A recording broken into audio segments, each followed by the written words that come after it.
नमस्कार साथियों, कहानी मेरी जुबानी में प्रस्तुत है श्री शरद चंद्र जी द्वारा लिखित कहानी बोझ का भाग 3, जिसका शीर्षक है पुनर्विवाह।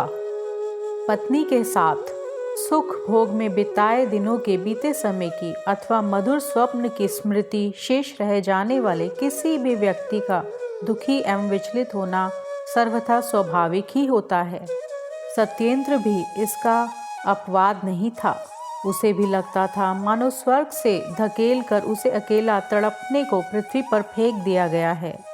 शैया पर जीवन सहचरी के रिक्त स्थान को देखकर उसे समझ ही नहीं आता था कि अपने दुर्भाग्य के लिए किसे कोसे अथवा किसे दोष दे। सुख के सागर में आनंद से डुबकियां लेता वह अपने को किसी मछियारे के जाल में फंसा सा अनुभव करने लगा था। स्त्री ना पाने से आधी रात को पलंग से उतरकर सत्येंद्र खिड़की के पास आ बैठा और सागरपुर के अंधकार को देखे जा रहा था।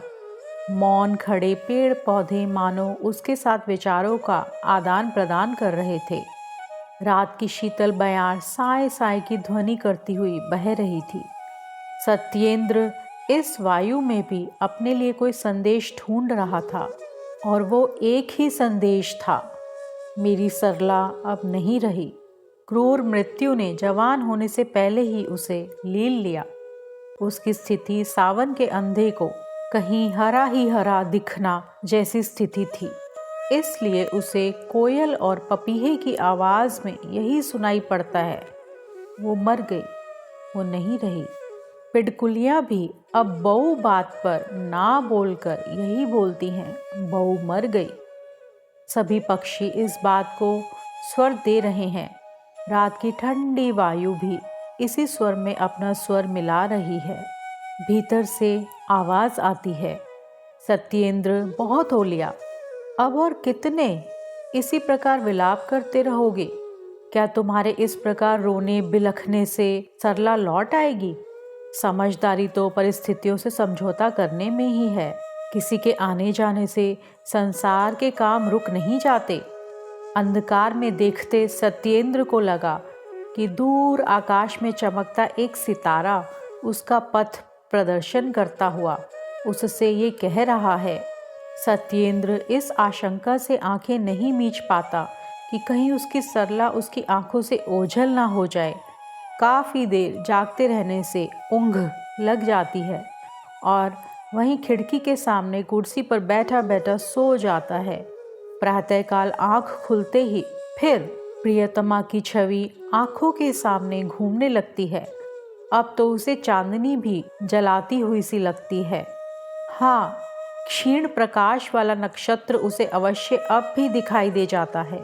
एमए की परीक्षा में असफल होने का सत्येंद्र को कोई दुख नहीं। वस्तुतः सफल होने में भी उसकी कोई रुचि नहीं रही।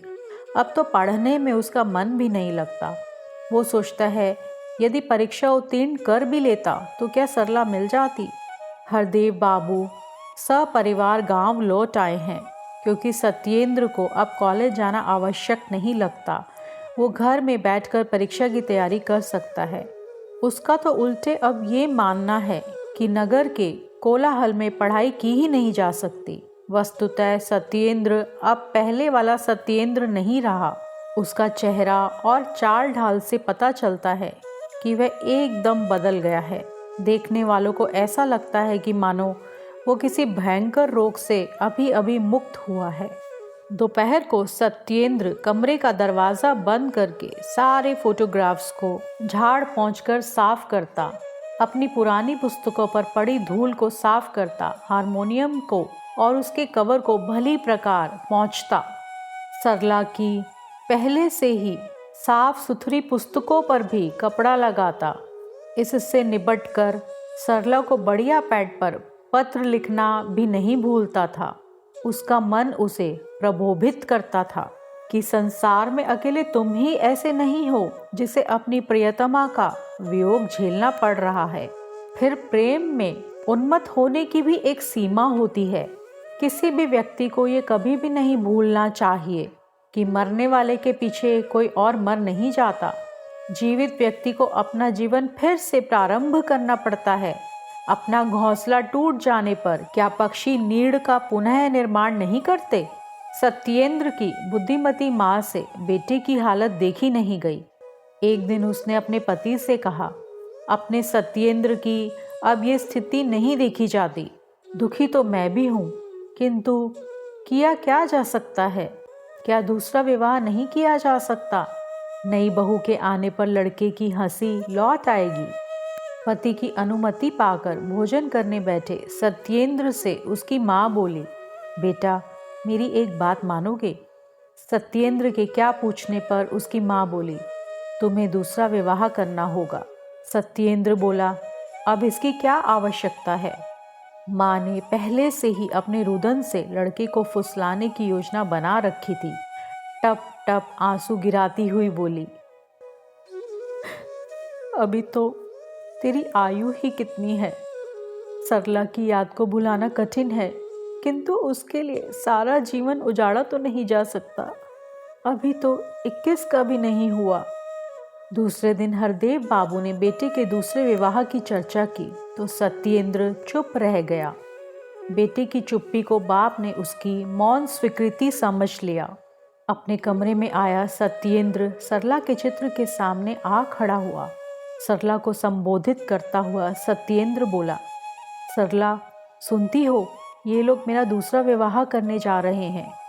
चित्र बोलता नहीं, यदि कहीं बोलता तो इसके सिवा और क्या कहता। अच्छी बात है, बधाई हो।